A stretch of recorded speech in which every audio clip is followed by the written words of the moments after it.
I'm Lucy Lucroft and you're listening to What She Said, a podcast for those of us who hate rules and love nosing into other people's businesses.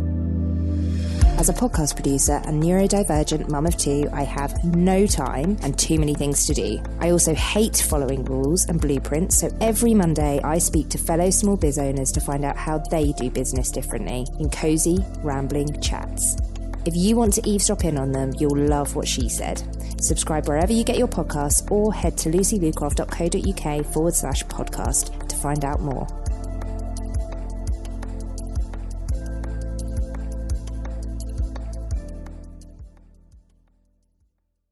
Welcome to another episode of What She Said. Today I am speaking to Keri Jarvis. She is an intersectional feminist, developmental coach and community activist. Keri's been in business for 10 years, first as the founder of Do It Like a Mother, a pregnancy and parenting business she sold back in 2020, and has since been teaching, mentoring and coaching small business owners. Alongside her day job, she is also a trustee and founding member of All Rise Collective, a group of intersectional feminists who run community care banks for people in Southend who have been impoverished by the government. It's safe to say Keri and I have pretty similar worldviews, but what I really want to chat to her about is her journey with intersectional feminism and how that's changed how she shows up online and in business. So, Keri, welcome. Let's get stuck in. How are you? I'm good. Thank you so much for having me. I've been excited about this. So I've probably been following you for, I don't know, like 3-4 years, something like that. So I've kind of seen a bit of your journey. But I want to go back to when you started to kind of shift your perspective, but I'm particularly talking about to intersectional feminism. Was there a light bulb moment for you? So for context, I would love to say that like up until I had my first baby 10 years ago, I did not think that we needed feminism anymore because I earned more money than my husband. Like that was where I was at then. And then I started to, open my eyes a little when I started that first business. And what happened was in that birth work world, I met a lot of brilliant feminists in that space, but I also met a lot of, shall we say, like girl bosses, I guess, in that online business space that I was in doing my birth work. And so I went from like, we don't need feminism to this kind of warped idea, I guess, of what it meant to be a feminist, to be a sort of a business owner. I had this sense that I was committing this kind of like feminist act by, pursuing freedom for myself and my family and by like earning money in this sort of not quite conventional way. So that's kind of where I was coming from. And when you ask me about sort of light bulb moments, it's funny. I think it's maybe more of like a drip situation. I really strongly have this memory of sharing this meme or post or something that I hadn't written, but that someone else had written that I kind of reposted that said something like, the world needs good people to have more money, or like needs more good people to get rich, or something like that. And someone who I'm now quite friendly with, but didn't really know very well at the time, sort of commented being like, no, the world needs like no one to be rich and etc. Which, is a point of view that now I would completely align with. Like, I actually feel like we should get rid of money. Like, I've become like so radically left. But that version of me, like, this was probably like 3 years ago, about 3 years ago.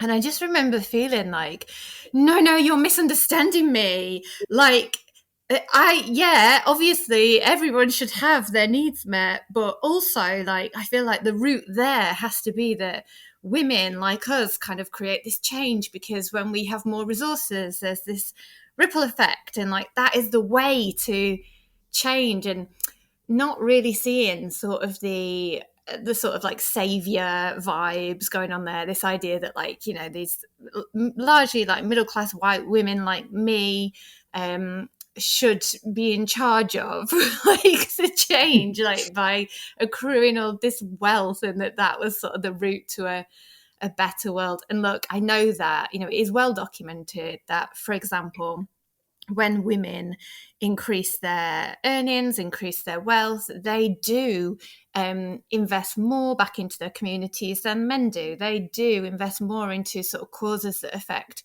women and girls than men do. Like there is something that is true about what I was feeling and sort of seeking to express at that time.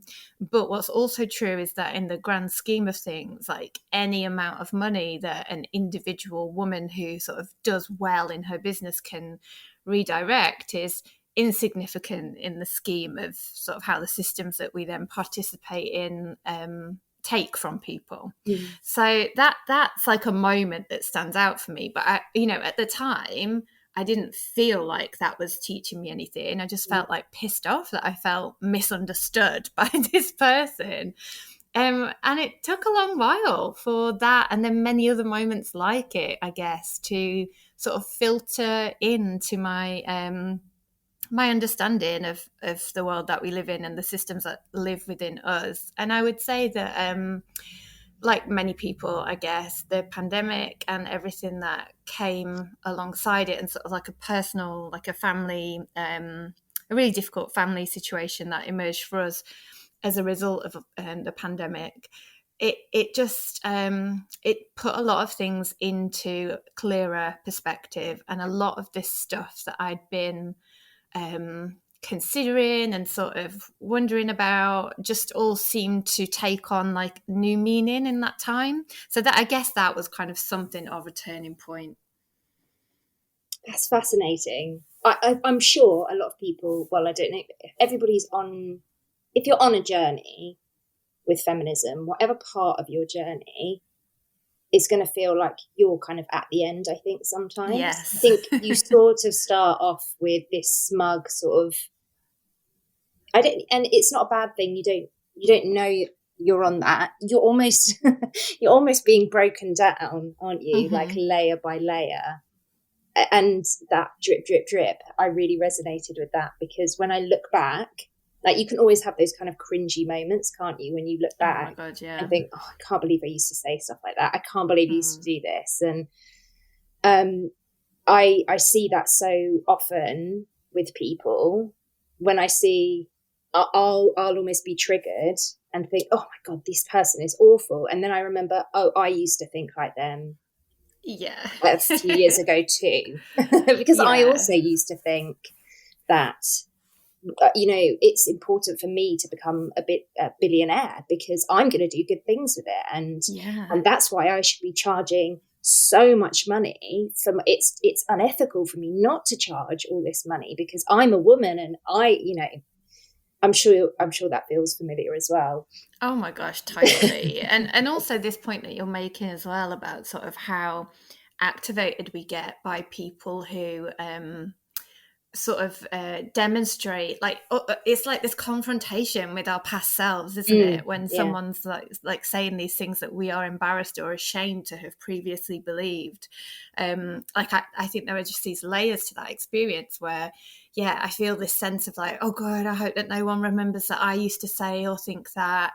And then I also feel this shame around, oh, I haven't reached this person yet to like tell them that maybe they could consider looking at it this way. And there are just so many difficulties, I think, in our journeys through like a feminist awakening because of the culture of systems of oppression that keep us ashamed around, learning is not, I mean, learning is sort of considered to be aspirational in our society, but only like a certain type of learning. Like other forms of learning are, it's more that you, I experience a lot of embarrassment, and I observe and witness a lot of embarrassment in my clients who have learnt to change their minds about things as they've gained new information, new perspectives, new sources, but have been part of this online space where you are sort of, I don't want to, maybe not forced, but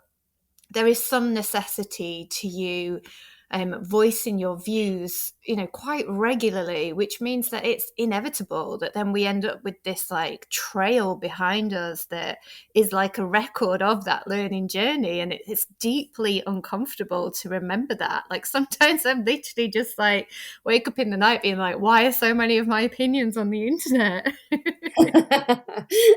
Because it is vulnerable to share your opinion as it is now, because you never know whether that's going to change. But I think the most important thing is more people sharing the messiness and being really open about, yeah, I don't believe that anymore, and I understand why I believe that at the time, and I have compassion for my previous self for believing that. And therefore, or I have compassion for everybody else who kind of believes that. I kind of feel like that's the only way forward. That's the only way we kind of raise each other up. Yeah, and I think like a big source of compassion, or something that perhaps like supports that compassion, is when we are honest with ourselves about I don't know, I don't want to be a cliche and be like, our corner of the online space is toxic, but like there is like toxicity to be acknowledged, in the sense that there is such a demand for our certainty and our like provocative opinions as well, like this sort of sense that in order to sell and stand out, like we need to be like bold and we need to have authority and all of that. So we're constantly surrounded by, like, when we begin to think, oh, maybe when I look outside the sort of online business space, like, for me, I have my group of friends who I do my community activism with, who, I must name also as like a huge factor in my own process of seeing things differently and changing the way that I looked at things.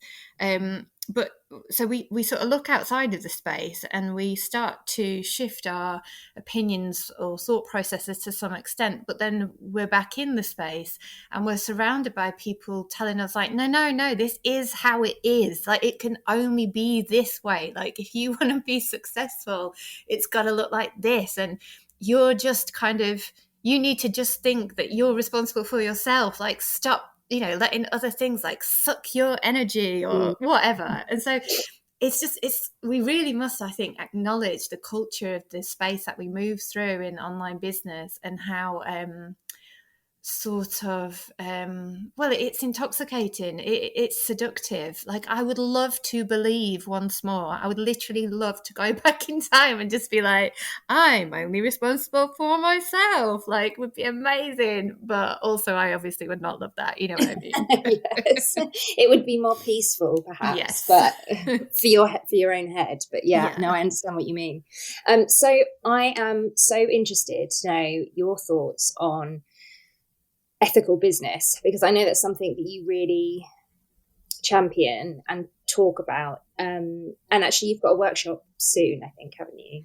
I don't know when this will be released, but I don't know when this will be released, but I'm running the workshop on the 30th of January, but then it will be available beyond there for people to take a look at. So the workshop is Business But Make It Feminist, and I've been talking this week about why I think there's a bit of a watch out for us around what we come across in the online space regarding ethical business, because there's a lot that has sprung up over the past year or so.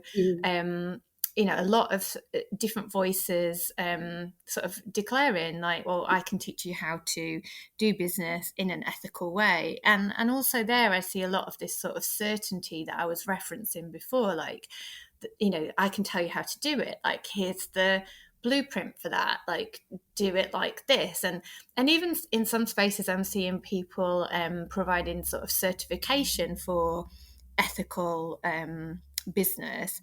And what I feel is sort of a potential something that we could be missing in that conversation, or in our decisions about who we allow to lead us there, is a sort of an awareness that we need to have about how subjective ethics are, in the sense that, we talk about ethics like, what's morally right or wrong, But if we don't acknowledge the ways in which systems of oppression condition us around what's right or wrong, or what's necessary, or what's inevitable, or what's fair, then how can we know what is ethical? And to support that point, like, I would love to reflect upon, I grew up in a Catholic school, went to Catholic church, and I always had this. There was a lot of things I loved about like having that faith,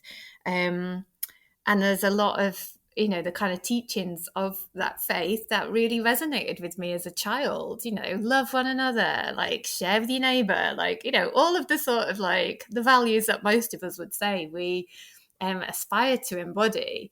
But I also remember what it was like to realize that a lot of that was just talk, and that the actions weren't there to back that up, because that entire sort of body of teachings had been corrupted by white supremacist patriarchal capitalism. And I really remember like asking my mum, like, what, but like, why doesn't the church let homeless people sleep in there overnight? And like, why is everything gold in the Vatican? And like, people are starving all over the world. And like, this is not, Catholicism is obviously not unique in its contradictions as an organized religion.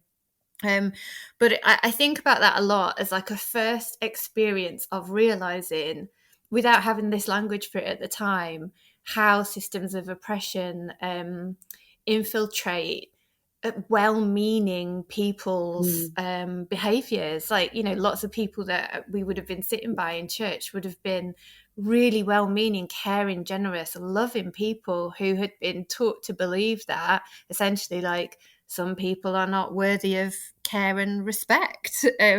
So yeah, sorry to go so deep there into I that, love it. like, vibe check-in with Jesus and stuff, but I think it just kind of brings that point to life in a way that lots of us can relate to, that just how things can be corrupted in that way.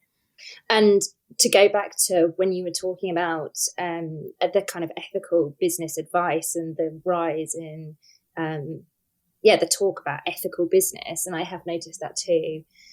And what I have noticed, and this might just be in my own echo chamber, but I know that my own echo chamber is a lot more diverse than a lot of other people's, is that it's all white women telling us this. And as soon as I see that, I am, to use your term, which is a good term to use, activated, because it just feels like that another, there's a pipeline, isn't there, that you can see going to this ethical business model. Yeah, totally. And I feel really aware, like, as a middle-class white woman with a lot of privileges, that even talking about what makes something feminist is, I'm very aware of like everything that sits around me doing that. And it's why when I'm running this workshop and the program that's going to follow it, I'm going to be really clear with people, like, I'm not like, this body of work isn't me saying, I know how to run a feminist business, here is your checklist, do it like this. Instead, it's going to be, here are some things that I've noticed about patriarchal capitalist business as usual and sort of what characterizes that. Have you noticed that? Like, where do you see that showing up in your business and others?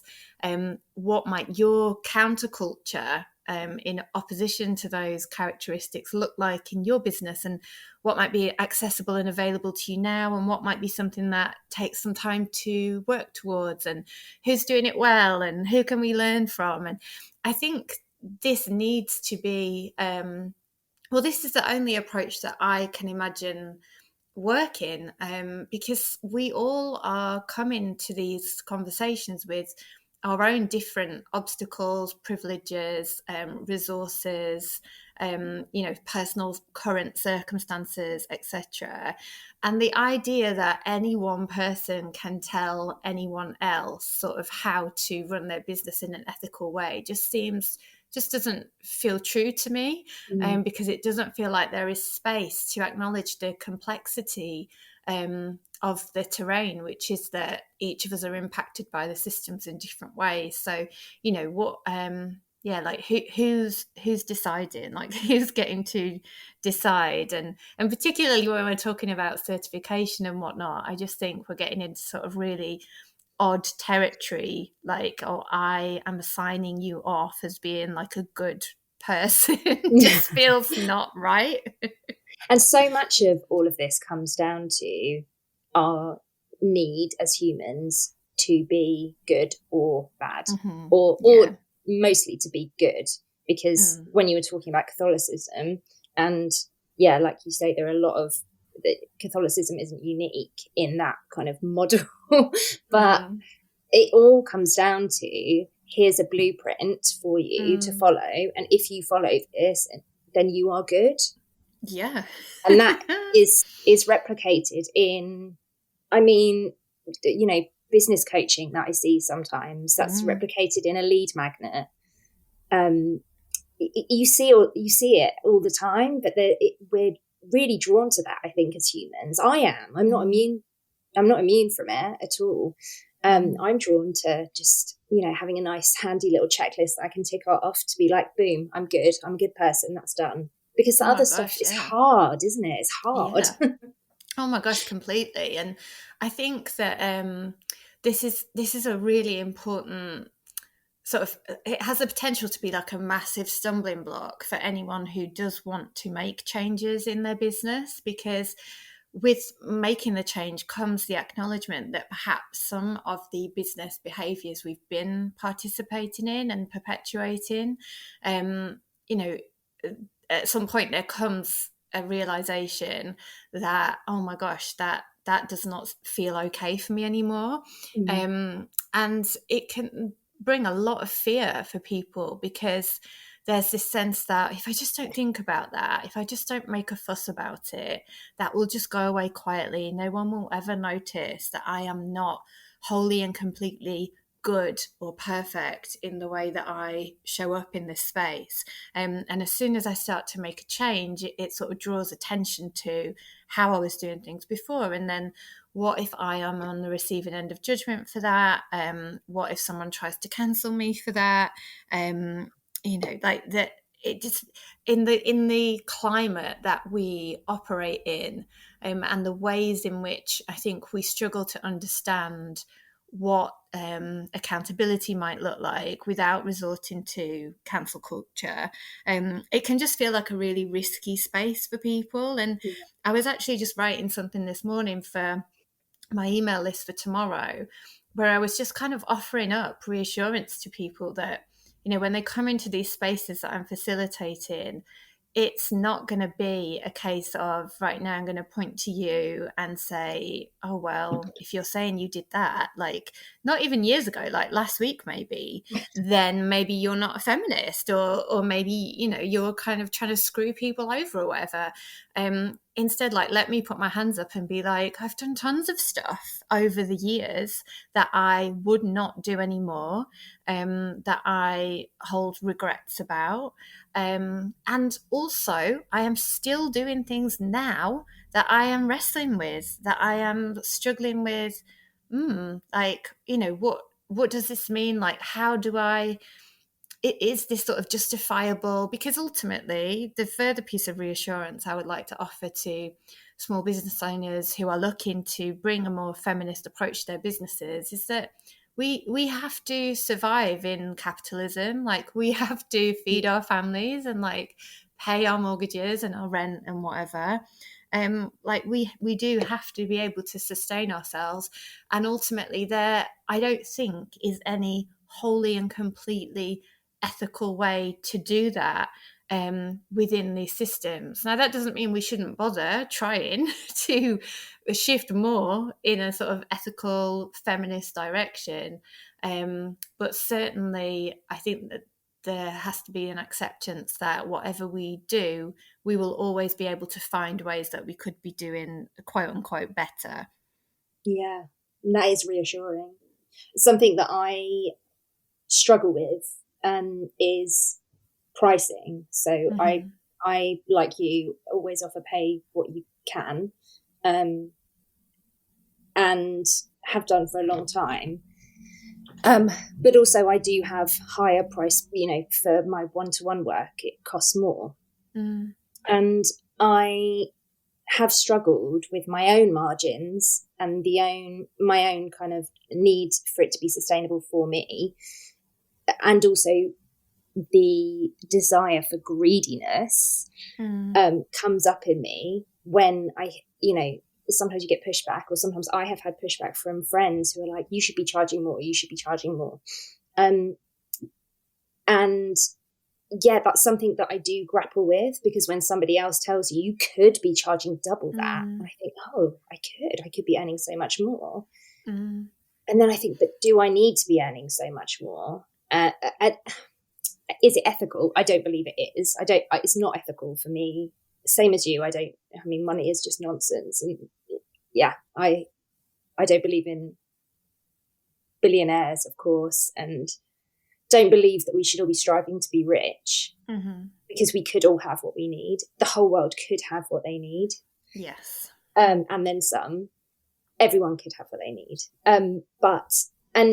But then again, like you say, I acknowledge that I have a mortgage to pay. We're not on a one income household. My income helps to pay our mortgage, the groceries, everything.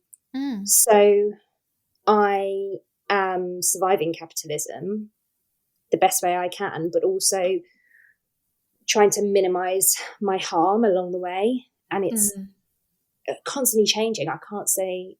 I've revisited my pricing again this week, like literally a couple of days ago, to see if it feels good to me. But I wonder if you have any advice on that, because often when people are talking about their pricing, you might hear, does it feel good? And is that, so things that I have like past, like terrible coaching trauma that I've had, is that, the transformation is in the transaction. And oh my gosh, Lucy, you just triggered me. You triggered me. I'm so sorry. No, I don't really joke about triggers, but like honestly, like there is something about that gives me this like intense bodily response. Not just because I used to hear it, but because I used to say it also. So that's a big hands up moment there. Dear God. Anyway, sorry. Please continue. No, that's it really. Like all of those kind of where can you come to on that pricing? What advice would you give when you're trying to be ethical? Because you have to kind of, it's not a blueprint, so you do have to feel into it and all of those sorts of things. However, it's not my body feels great when I'm charging 25,000 times more than I could be situation. Do you know what I mean? Yeah. I think there's so many factors to take into consideration on this topic. And what I would say is that last year I found myself in a really difficult space around money towards the end of the year, because it's probably not surprising to hear that when you have one foot in an anti-poverty community activism space and another foot in the online business, online coaching space, like that is whiplash, like day in, day out. Like it's a very odd experience to be confronted by certain realities and other points of view about money and wealth and who is worthy of what and everything else. Like it's a head fuck, basically, the whole thing. And obviously, in the current context of cost of living crisis and everything that goes with it, it's been a really difficult thing to navigate spending time in both those spaces.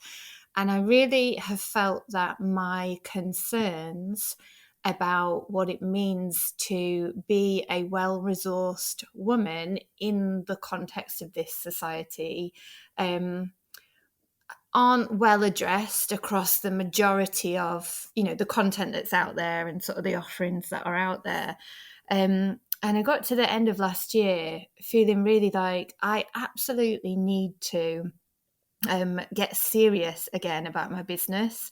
I had been very serious about my business for a long time, and since lockdown and the homeschooling and trauma associated with the pandemic, and then putting a lot of energy and time into my community activism, I had got to a space where I'd taken my business less seriously, if you like, in terms of sort of my I don't know, like, let's say, like, the space I wanted to take up and like the income that I could bring into our family, etc.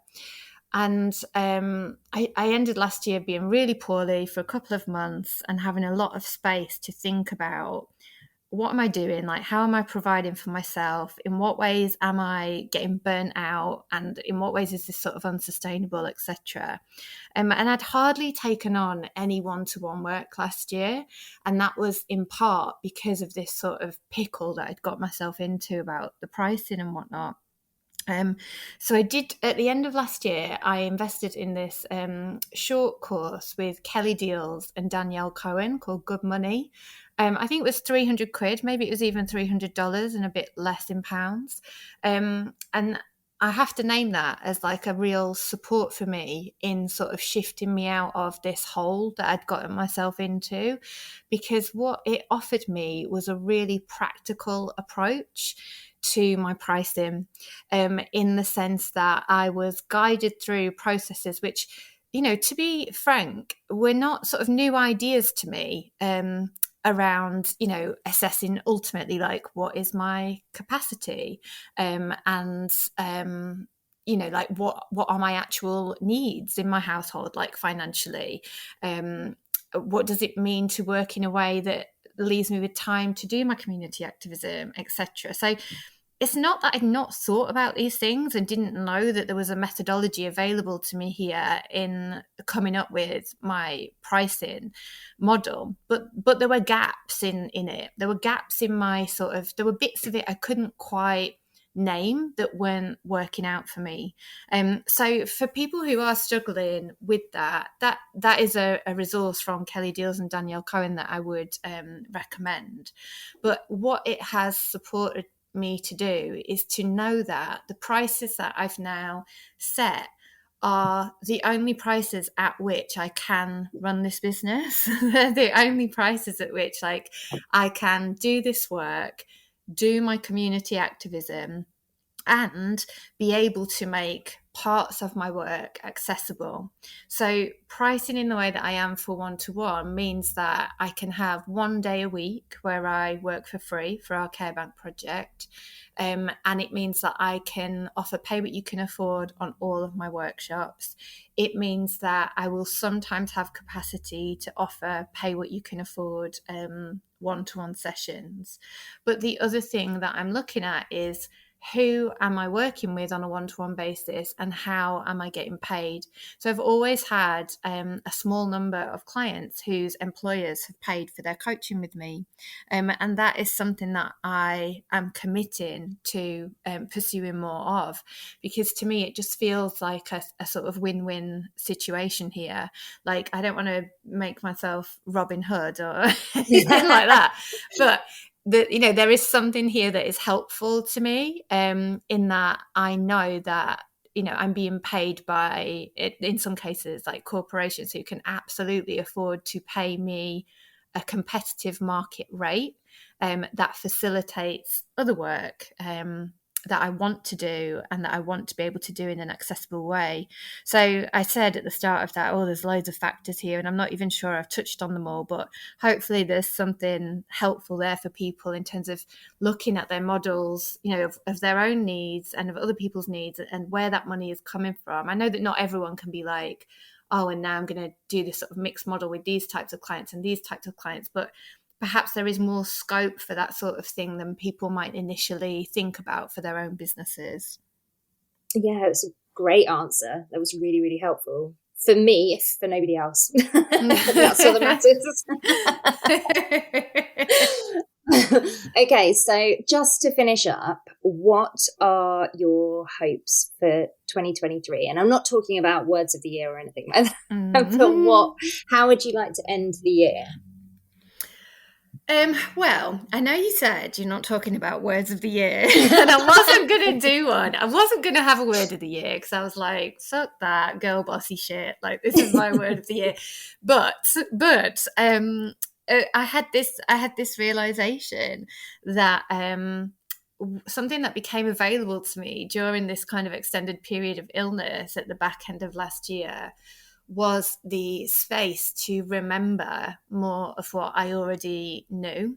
And so I've landed on remembering as a theme for this year. And for me, that is about sort of remembering what I am capable of, remembering who is around to support me, remembering my values and my deep-seated belief that all of our behaviour makes complete sense given the environments that we've moved through and the experiences that we've had. That can be a really hard one to remember. So remembering is my theme for the year, and I would like to finish the year up feeling as though I had found a sustainable rhythm in my work again, and that my activism and my family life are kind of, well supported within that rhythm, such that there hopefully isn't this sort of swing that I feel has been happening for me over the last few years, where I'm either kind of all in one space or all in another. So yeah, there's a bit of a summary. Let's check in a year's time and I'll let you know how I got on. Thank you so much. I've absolutely loved chatting to you today, and everything, all of Keri's links will be in the show notes, and I really encourage you to follow her because she's brilliant. Oh, thank you so much for having me. I've loved it. Thank you. Thanks for listening to What She Said. Feel free to slide into my DMs. I'm at Lucy Lucraft everywhere. And please leave a 5-star rating and review. Until next week, friend, stay rebellious.